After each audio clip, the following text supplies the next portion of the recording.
আমি ছন্দের বাইরে তো যাইনি, আমি চেনা ছন্দেই আছি। মিউজিকটাই আমার বেটার হাফ, কাজেই দুজন ওকে ও সতীনের সঙ্গে ঘর করতে হয়। খোলা চুলে রুবি রায় দেখা দিয়ে হারিয়ে যায়। বসেছি, খাটাখাটনি করেছি, ঝগড়া করেছি, একে অপরকে ফোনে ব্লক করেছি, আবার ওপেন করেছি, আবার কাজ করেছি। जो जो सिखा के लाया वो बोलो उसको। नहीं सिखाया तो सिखाना चाहिए।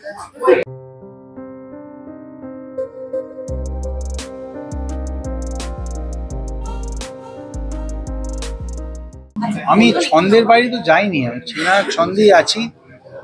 ইনফ্যাক্ট দিল্লিতে গান থেকে গানটা দূরে সরে গেছিলাম, কারণ ওখানে পারমিশন ছিল না বিদেশ ট্যুর করার, লাইভ শোজ করার বা টেলিভিশন বা এখানে ওখানে এন্টারটেনমেন্ট প্রোগ্রাম করার পারমিশন ছিল না। এখানে আমি বলবো যে এখানে আমার বস মাননীয় মুখ্যমন্ত্রী আমাকে ফুল ফ্লেজেড পারমিশন দিয়েছেন, এবং আমি আমার আমার মিনিস্ট্রিতে আমার টেবিলের ওপাশে যেরকম পারফরমেন্স করি মন থেকে, আমার গানের পারফরমেন্স বা লাইভ পারফরমেন্স বা আর যাই করি না কেন, দুটোই খুব, ওটার জন্য এটা ভালো হয়, এটার জন্য ওটা ভালো হয়। বেসিক্যালি আমি খুব ইন্সপায়ার্ড স্টেট অফ মাইন্ডে ইন আ গুড স্পেস। তো অবভিয়াসলি আমার বেটার হাফের সামনেই বলছি যে মিউজিকটাই আমার বেটার হাফ, কাজেই দুজন ওকে ও সতীনের সঙ্গে ঘর করতে হয়। তো কোনোদিন এই আমার মেয়েটি যেমন বলে 10:30টায় শুতে যায়, ড্যাডি আমার সঙ্গে শোবে, তো কোনোদিন ওর সঙ্গে অত তাড়াতাড়ি আমার শোবার অভ্যেস নেই। এই বেশিরভাগ দিনই ও ঘুমিয়ে পড়লে আমি বেরিয়ে যাই, হয়তো পিয়ানো নিয়ে বসি বা একটু গান শুনি। তো ইটস এ নাইস ফিলিং যে সব কিছু একসাথে করতে পারছি, এবং সেই জন্যে it's a very inspired state of mind. Journey বলতে গেলে যে আমার এমনি তো গান প্রায়শই করছি, কিছু না কিছু গান তো হচ্ছেই, বাট উপলের যে একটা স্পেশাল ট্যালেন্ট, এই কার্টুন আঁকার, এত ইন্ট্রিকেটলি এত সুন্দর আঁকে।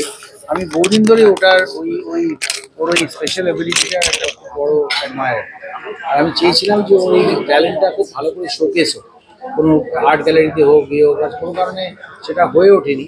তো আমি ওকে বলছিলাম যে দেখ, তোর এইটা আমি একটা গানে খুব ইউনিকলি ইউজ করার ইচ্ছা আছে, কিন্তু তার জন্য একটা মানে মিনিংফুলি ইউজ করতে হতো। একটা গান, তার কনসেপ্ট, তার কথা, আর সব কিছু এমন একটা কিছু ভাবতে হতো যেটা মানে ওই অ্যানিমেশনটার সঙ্গে খুব ফ্রি ফ্লোয়িং হয়।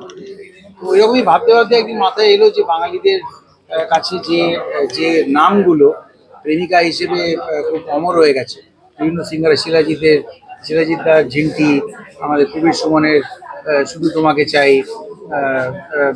আর ডি বর্মনের রুবি রায়, অঞ্জনদার বেলা বোস, তারপরে আমাদের নচিদার নীলাঞ্জনা, এই সমস্ত ক্যারেক্টারগুলোকে এনে সেই কার্টুনগুলো তাদের কিরম দেখতে তো আমরা জানি না, কাজেই উপরের সঙ্গে বসে এগুলো ক্রিয়েট করা, এবং তারপরে গল্পটা ওইভাবে সাজানো যে সবার সাথেই ঘুরে গিয়ে সাত ঘাট কা পানি পিকে আলটিমেটলি এই পতা চলা কি নিজের বউকেই কাজ করলাম, দিমাগ ঠিকানায় পেয়ে আ গিয়া, তো বাড়িতেই ফিরে এলাম আর কি, এরকম একটা ব্যাপার। সেই জন্যে বউকে কিছুদিন রাজি করাতে পারছিলাম না, বাট আমার মনে হয়েছিল যে এটাতে ও থাকলে এটা বেশ একটা কি বলবো, একটা মজা হয়, যেটা আমি বলতে চাইছি গানের মাধ্যমে সেটা এস্টাবলিশ হয়। মানে নীলাঞ্জনা, বিলাবস, এদের কারোর তো কোনো চেহারা নেই, সেই জন্য ওখানে একজন মডেলকে নিয়ে এলে ওটার মধ্যে তার চাইতে বরঞ্চ ও করলে ভালো হতো, এরকম আমার মনে হয়েছিল। মেকআপ টেকআপ করে আমি দেখলাম যে বাড়িতে ছবি টবি তুলে যে মেকআপ টেকআপ করলে মোটামুটি ঠিকই লাগে, প্রেজেন্টেবল লাগে। তো সেসব ভেবে ওকে করা। অ্যাডেড অ্যাট্রাকশন হচ্ছে আমার মেয়ে। আর স্টিং বা আমাদের ব্রায়ান অ্যাডামসের গানেতে প্লিজ ফরগিভ মি আছে একটা, ওই ব্রিটিশ ব্যান্ড বা এই ব্যান্ডের ভিডিওগুলো যেরকমভাবে হতো স্টুডিও রেকর্ডিংয়ের মধ্যে হতো, তো সেরকমের তাতে দুটো গানেতেই আছে, একটা ডগি, একটা পেট কুকুর হেঁটে আসছে স্টুডিওর মধ্যে, ঢুকছে, এদিক ওদিক ঘুরছে, শুয়ে পড়ছে। তো আমার হাস্কিটাকেও এর মধ্যে ইউজ করেছি, Gucci. That's also tribute to those songs that I used to here. এটাই ব্যাপার। জয় সরকার দারুণ সুর করেছে, যেটা আমরা চেয়েছিলাম। আর সোমরাজ, প্রচুর আমরা বসেছি, খাটাখাটনি করেছি, ঝগড়া করেছি, একে অপরকে ফোনে ব্লক করেছি, আবার ওপেন করেছি, আবার কাজ করেছি।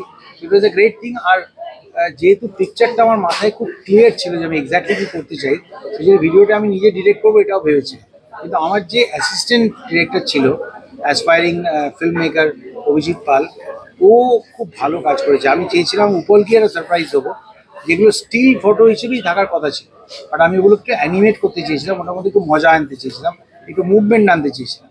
তো সেইটা আমরা মানে আমার বাড়িতে কম্পিউটারে দুটো কম্পিউটার একসাথে কাজ করে 7 দিন 8 দিন সারা রাত্রি জেগে বসে আমরা কাজ করে ওইটা আমরা এক্সিকিউট করতে পেরেছি, যেটা উপলও সারপ্রাইজ হয়েছে।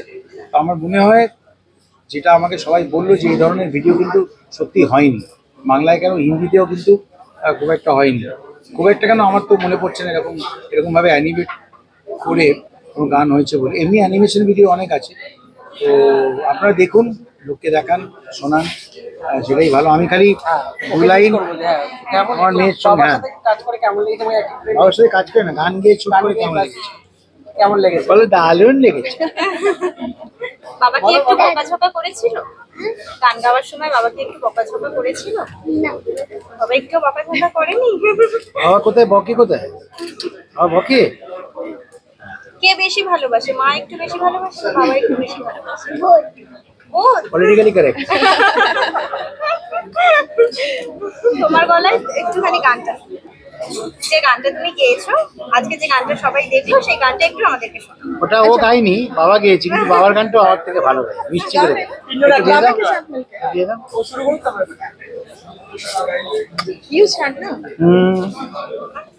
খোলা চুলে রুবি রায় দেখা দিয়ে হারিয়ে যায়, বেলা বসে টেলিফোন বেজে যায় সারাক্ষণ, কথা দিয়ে তবু অনুরাধা ছিল না ম্যাচিং বিষয়ে দেখা, প্রেমে হয়েছি হন্যে শুধু তোমারই জন্য, তাই চায়ের কাপে তোমাকে, শুধু তোমাকে, তোমাকে চাই।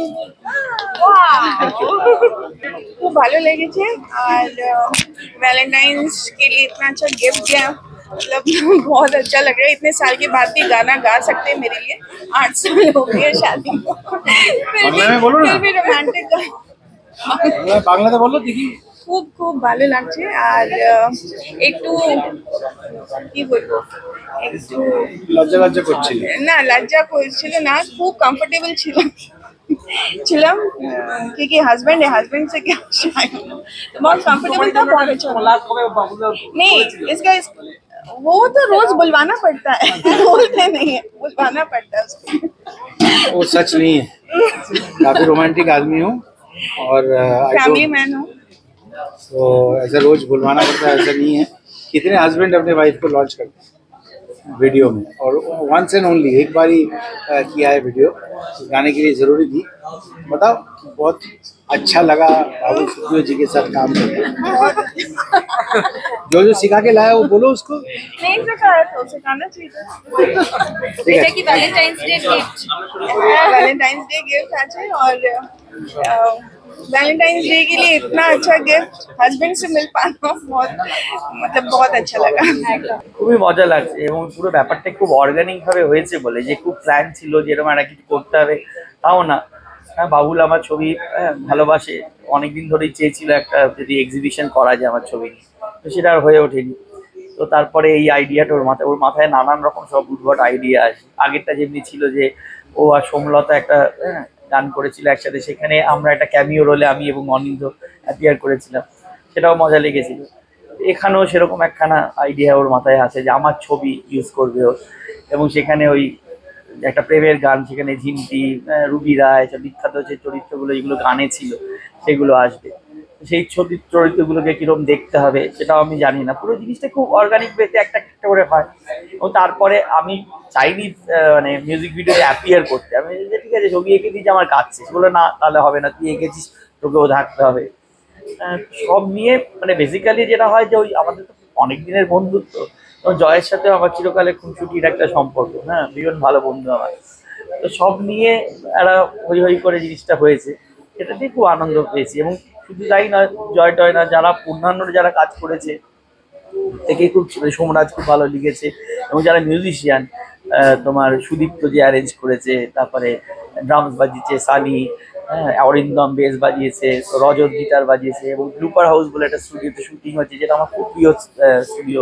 আমি বহু কাজ করেছি, এবং শুধু কাজ করিনি, মানে আমি লাইভ কনসার্টও করেছি। হ্যাঁ, তো সব মিলিয়ে যেহেতু খুব চেনা পরিবেশের মধ্যে কাজটা হয়েছে, সেহেতু আমার খুব ভালো লেগেছে। এবারে সেইটা আমার মনে হয় যে ওই বন্ধুত্বটা, ওই বন্ডিংটা, যদিও এটা প্রেমের গান, ওই বন্ডিংটাই কিন্তু ভিডিওটাতে রিফ্লেক্টেড হয়েছে। সেটা যদি লোকে কানেক্ট করতে পারে, আমার মনে হয় যে সব লোকের ভালোই লাগে। আর ভালো লাগলে ডেফিনেটলি, যেহেতু তুমি as a part of creation, তোমার ভালো লাগবে, তো আমারও ভালো লাগবে যদি লোকের পছন্দ হয়। না না, এইটা তো সারাক্ষণ যে বাবুলের যেরকম একটা রয়েছে আর কি, যে মানে ওর এইটা আমি এখনই চাই, তো আজকের মধ্যে সেটা করতে হবে। তো ওরকমই একটা মজার কি একটা বোধহয় একটা চেঞ্জ হচ্ছিল। হ্যাঁ, সুদীপ্তকে বারবার বলছে যে এই জায়গাটা পছন্দ হচ্ছে না, এখানে চেঞ্জ করো, এই জায়গাটা পছন্দ হচ্ছে না। সুদীপ্ত করছে, ওর একটু সময় নিচ্ছে বলে আবার জয়কে ফোন করেছে যে তুমি এক্ষুনি পাল্টাও। জয় বলছে না, এখন এই রাত্রিরে, রাত্রি 12টা না 1:30টার সময় ফোন করে বলছে এক্ষুনি এটাকে পাল্টে দিতে হবে। জয় বলে যে না, আমি এক্ষুনি পারবো না। তো সেইখান থেকে হ্যাঁ, তো ও পারলো না, এইসব নিয়ে হ্যাঁ মন কষাকষি আছে। এটাই তো মজা, যে এই যে কিন্তু বাউলের যেটা ইন্টারেস্টিং ব্যাপার আর কি, যে ওর ডেডিকেশনের সত্যি কোনো তুলনা নেই। মানে একটা জিনিসকে ও ভালো করার জন্যে যতদূর যেতে হয়, লোকজনকে যতটা হ্যাঁ প্রেশার দেওয়া যায়, হ্যাঁ সেটাও দেয়। মানে আমারও মানে 25 বার ধরে ফোন করেছে, হচ্ছে এখন এঁকে যা হয় ক্রিয়েটিভ কাজ তো আর ওরকমভাবে পিছনে হ্যাঁ মশাল জ্বালিয়ে হয় না।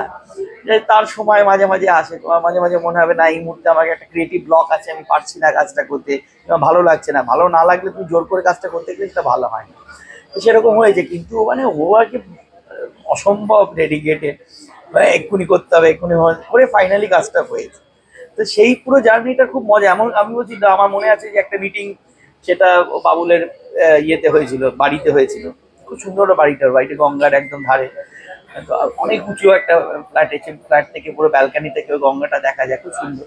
ওখানে মিটিং হচ্ছে সোমরাজের সাথে, আমি বারবার বলছি যে আমি তো একটা ছবি আঁকবো, তুই আমাকে বলে দিলে ও আমি এঁকে দেবো। না তোর হবে না, তোকে মিটিংয়ে থাকতে হবে, গানটা যখন কনসিভ করছি তোকে আইডিয়া দিতে হবে।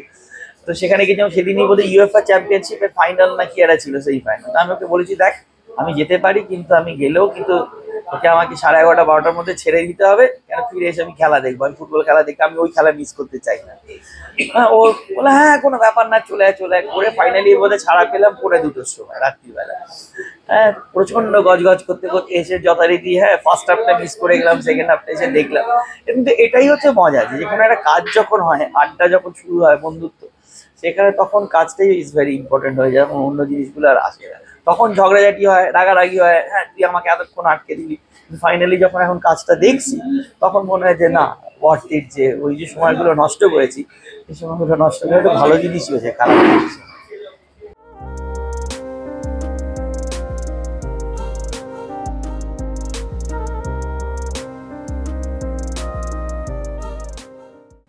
একদম ঝকঝকে একটা নতুন বাংলা গান, এইটাই বলবো। নতুন আইডিয়া, হ্যাঁ সে সব গান তৈরির সময়ই একটা চেষ্টা করি আমরা যে নতুন কিছু আইডিয়া তার মধ্যে রাখতে, কিন্তু এটাতে কিছু পুরনো ক্যারেক্টার আছে, মানে যে ক্যারেক্টারগুলো গানের মধ্যে দিয়ে শুনে আমরা বড় হয়েছি, এরকম তাদের একটা কোথাও ছুঁয়ে যাওয়া আছে। বাবুল আর আমি একসাথে এই গানটা বসে বসে সুর করেছি, আমরা অনেকবার বসেছি। আর গান লিখেছে সোমরাজ, আমাদের ছোট ভাই। ও প্রচুর সময় দিয়েছে, আমরা ঘন্টার পর ঘন্টা, দিনের পর দিন, মাসের পর মাস একটা গান তৈরি করে বসেছি। হয়তো মাঝখানে অনেক গ্যাপ পড়তো, কিন্তু যেহেতু এখন আর এরকম ভাবে বসে গান বানানোর চলটা উঠে গেছে, এটা একটা সময় ছিল, সেইটাকে আমরা আবার ফিরিয়ে আনতে চেয়েছিলাম। আর এর মধ্যে আমাদের সঙ্গে যোগ দিয়েছিল আমাদের বন্ধু উপল। উপল ও যেমন একজন সঙ্গীত শিল্পী, সেরকমই একজন অঙ্কন শিল্পী, অসাধারণ ছবি আঁকে। তা ও সমস্ত কার্টুন এঁকে আমাদের এই মিউজিক ভিডিওটাকে সমৃদ্ধ করেছে। খুব চনমনে একটা মিউজিক ভিডিও। আর সেই ভিডিওটাতে স্পেশাল অ্যাট্রাকশন আছে 3 জন। সেটা হচ্ছে বাবুলের অর্ধাঙ্গিনী, ও প্রথমবার ক্যামেরার সামনে দাঁড়ালো, বাবুলের ছোট মেয়ে, আর ওদের যে পোষ্য, ওর নাম ডন। আমরা যখন কাজ শুরু করেছিলাম তখন এইটুকু ছিল। এন্টারটেনমেন্ট সম্পর্কিত সমস্ত আপডেট পেতে চোখ রাখুন 71/1 MBর ফেসবুক, ইনস্টাগ্রাম এবং ইউটিউবে। এছাড়াও বিনোদনের সব রকমের খবর পড়তে চোখ রাখুন আমাদের ওয়েবসাইট 71/1mb.com-এ।